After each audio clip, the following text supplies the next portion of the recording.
Hey, good morning, everybody. We are in Ruth this whole week.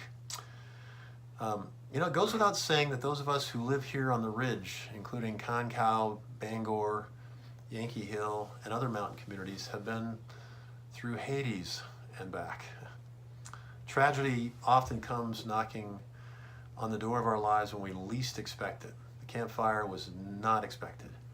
The main characters in the book of Ruth can relate to some extent to what we have been through. Though they didn't go through a fire, they went through some other kinds of crucibles of life.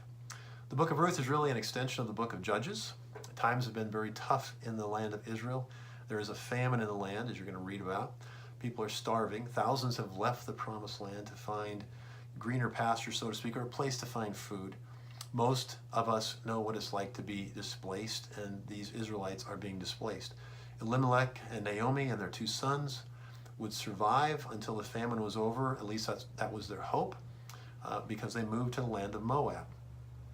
And so this is the setting of the book of Ruth. Food was plentiful in Moab, but then tragedy struck. Naomi's husband and then both of her married sons all died. We're not told why they passed away or what caused their deaths. All we know is that Ruth and her two daughter-in-laws, both Moabite women, were left trying to figure out what their next steps were.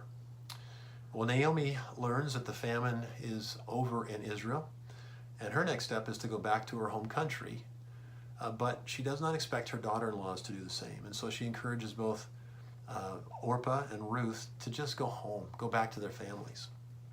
Orpah takes the advice of her mother-in-law and returns home. Ruth, on the other hand, decides, no, I'm going with you, Naomi.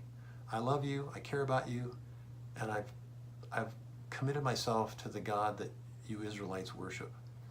And so this is unheard of, by the way, for foreigners to do. Some in her family and country may have considered her a traitor to her country because she's going to a foreign country that's not exactly friendly with Moab. But if they thought that, Ruth didn't care. She left her country in pursuit of the God she had come to know as the true God. It's a fascinating story of how God provides redemption and hope for those who trust him in hard times.